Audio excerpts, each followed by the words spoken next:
The Sunday Telegraph, comic strip, from the 4th of May, 1947, exactly 70 years ago from this moment now. So even though it's a Thursday, May the 4th, we're going to read the Sunday Funnies from this old newspaper that my dad found under a carpet. Sunday Telegraph, colour magazine. Wow, colour. The Sydney Sunday Telegraph is still around in Sydney. I don't think they have Superman comics though. So let's start with that one. And let's find out if the Sunday comic strips have always been a hoot. Superman by Jerry Siegel and Joe Shuster. If you'd just stop swooping, Superman, I'd like to talk to you about... Hey! Superman has saved the life of a strange little man, unaware of strange happenings to follow. If I don't get a grip on you, you won't be able to talk about anything, ever.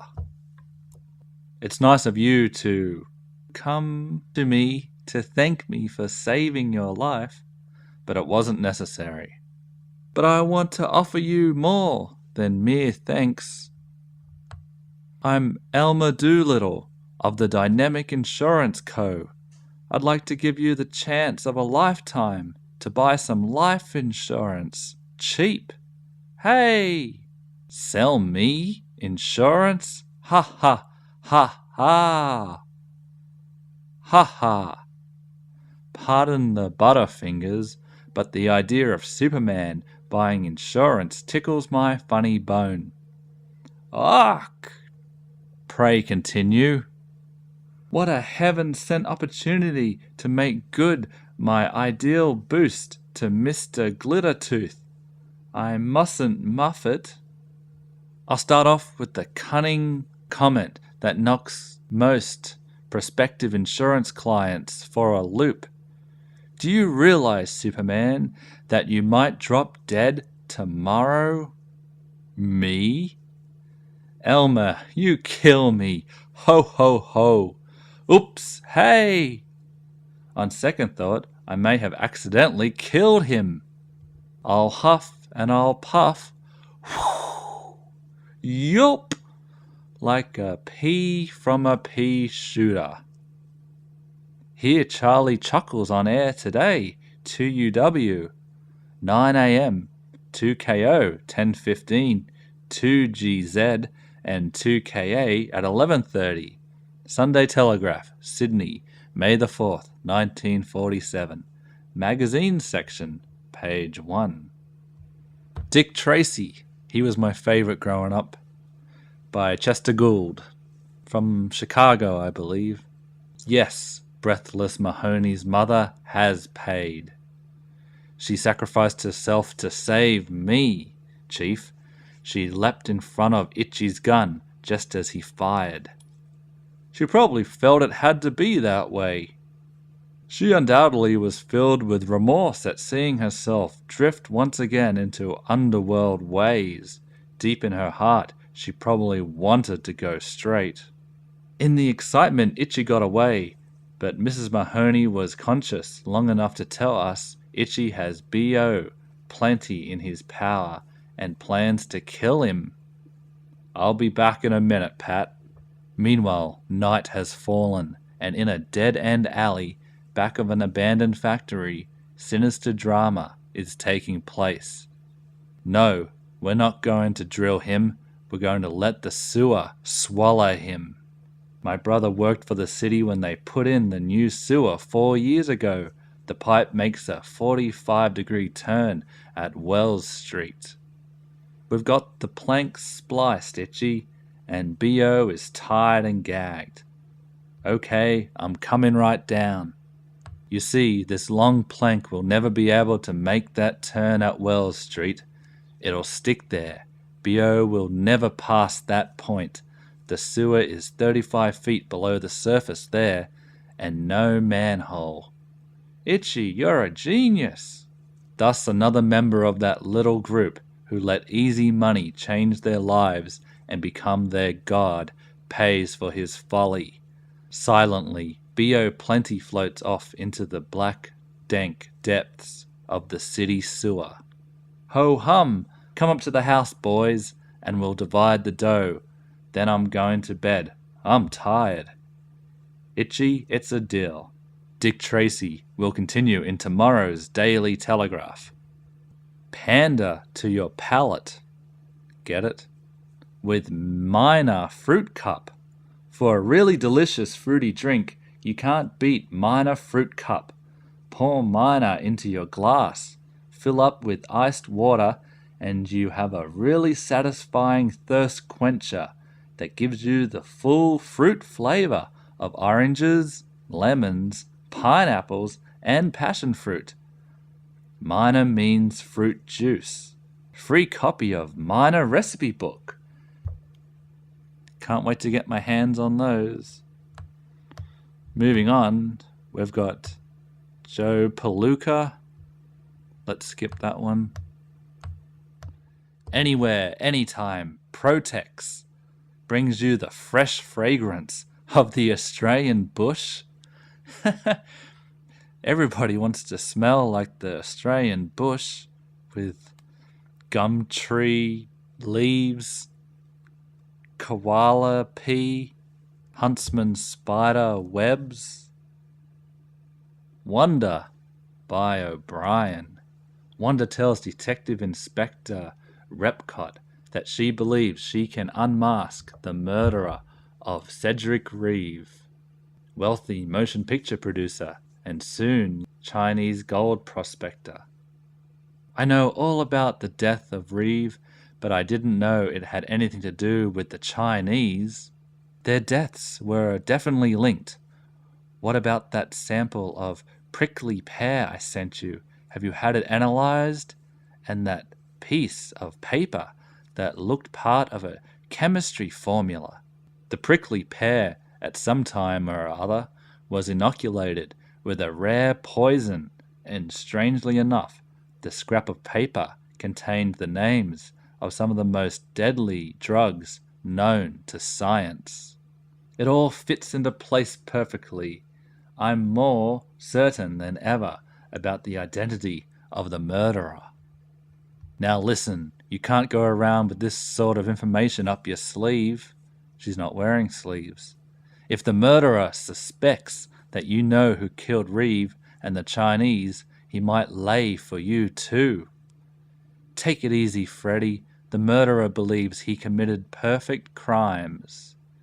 Who is he? Where can I pick him up? You can't, not yet. We lack proof. ...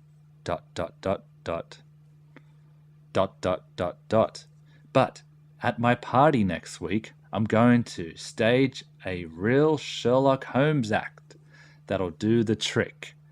This is my plan. ... We'll have to wait till 70 years ago to find out the plan. Ambrose Kangaroo by Elizabeth McIntyre. It was very kind of you to pull our car home, Miss, what is your name? Call me Violet. I expect you couldn't come in and have a cup of tea with us. I could put my head in.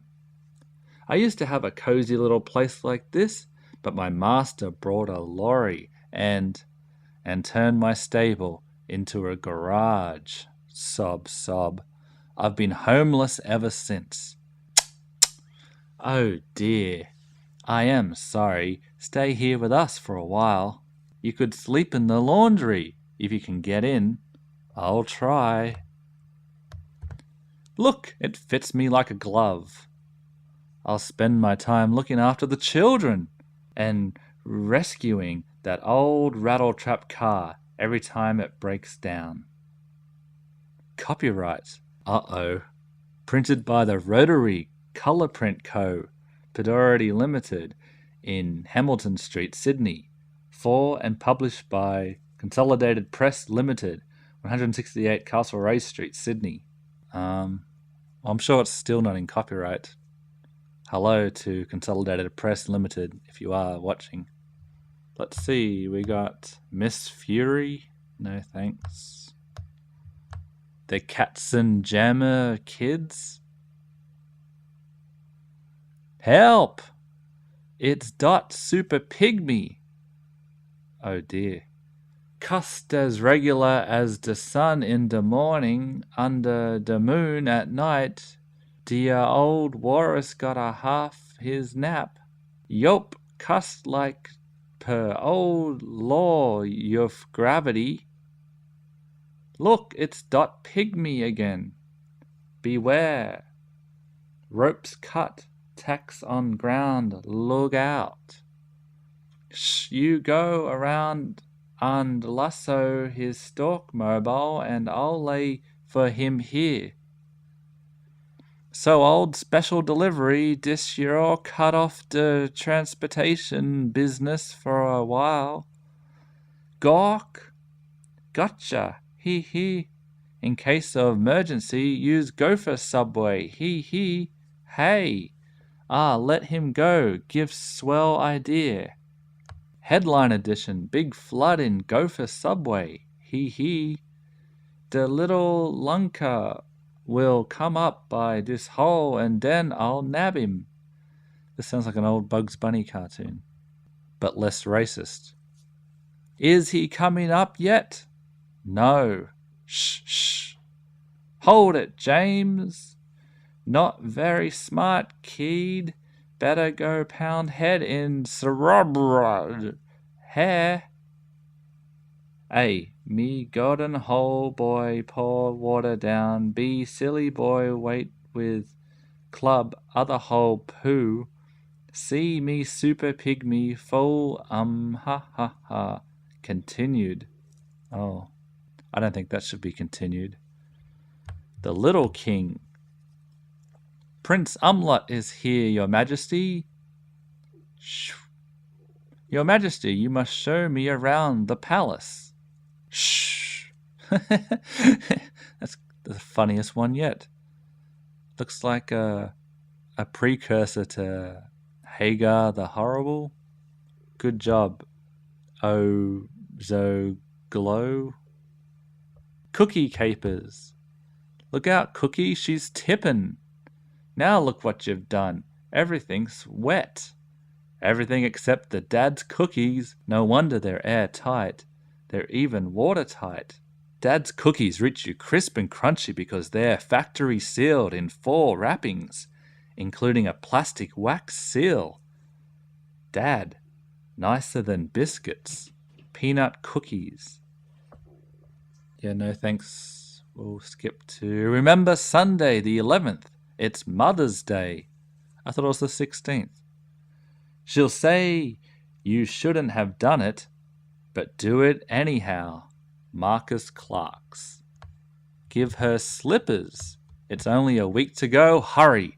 Mother will be glad you remembered what could be better than the Snoopy, a soft felt slipper with cozy sole and medium heel. 1/4, a wonderful companion in rose sacks, burgundy rose, burgundy sacks, rose green or royal. Only 10 out of 3 pennies. Phone, write or call tomorrow. Marcus Clarks, Central Square, Sydney. I think Central Square's still there. Maybe Marcus Clarks is. So yeah, buy your Mother's Day Snoopy from there. Or don't. Page 2. Oh gosh. Behind the Cellar Door by Patricia Young. Synopsis. Julie Fraser went to Eagle Towers to visit her uncle and was told he did not live there. Julie believes her uncle is being held prisoner. Ellen asked her if her uncle had given her any ornaments, and she remembered the brass crest. The secret code which her uncle had sent with the crest had been stolen, and Julie decides to engage a detective. Now read on. No, thank you. Children's magazine. The Babes in the Wood. You have all heard of the babes being lost in the wood, and of the birds who dropped leaves on them to keep them warm. Several of the birds are hidden in the picture. See if you can find them. Mark them clearly and send your entries to Charlie Chuckles, Box 3498, GPO, Sydney. This puzzle is for chucklers, 10 years and under. Oh. First prize, 5 pence, 10 or 2 sixpence, and gold and silver star certificates. Do you guys see any birds? Is that one on the tree trunk? One near the leaves? I give up. Jigsaw. Cut out pieces and see if you can put them together to form a complete picture. Cash prizes? This is great. Newspapers don't give out cash prizes anymore. And newspapers don't exist anymore. Midnight snack. These children... Yeah, okay. What's this one? Use Meso shampoo. They sure use pretty models in those ads. It must be fun to pose. Smear lipstick. Visit the South. I'd love to be a model.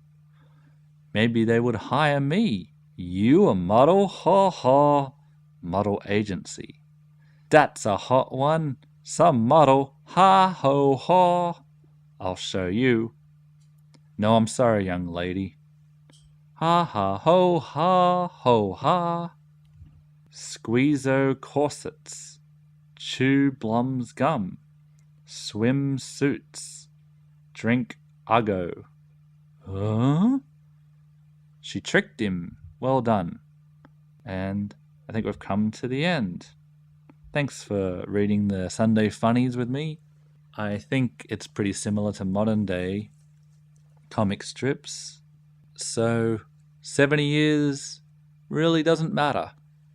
That's the moral of the story.